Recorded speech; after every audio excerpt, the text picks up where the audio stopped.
This recording is going to show you how to utilize the item class ID to create some of the default settings to populate the item master card. Typically what I like to do is I like to come in right to the item maintenance screen. From here you can actually link right to the item class ID screen.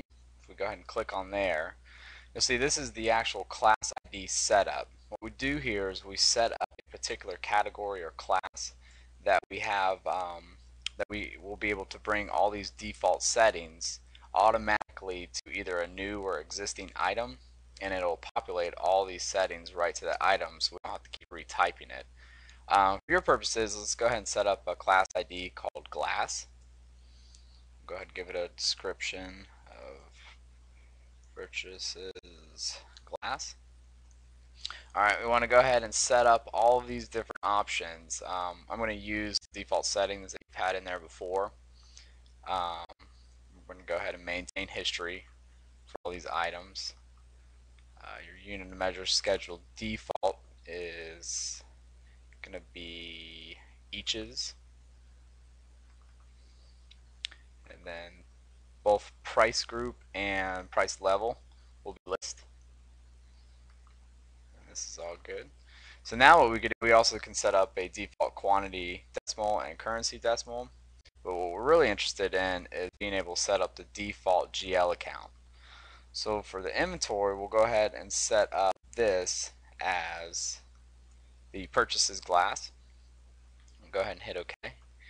And when we save this, this class ID glass, anytime it's used for an item card, all those settings that we just had in there will automatically populate into the item maintenance screen. So we'll go ahead and set up a new part called test glass. So from here, once we get those two fields populated, we can actually come into this class ID field and type in glass. I'm just going to ask you, do you want to roll the information into this item card from the class of glass? Go ahead and say yes.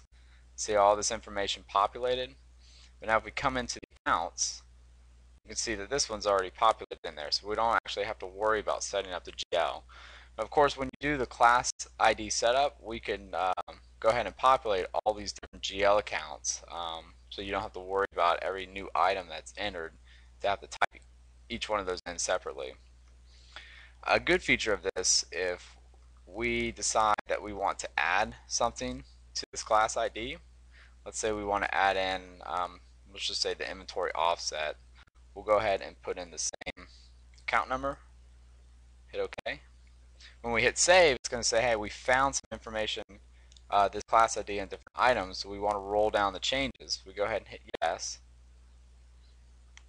So now if we come back into this item number that we just set up, test glass, when we come into the account field, you'll notice that this automatically populated in there. So it's a real quick way to ensure that the GL code will be set up correctly for each of the items, and we won't actually have to rely on someone to enter all the GL accounts. We'll go ahead and get rid of that out of your system.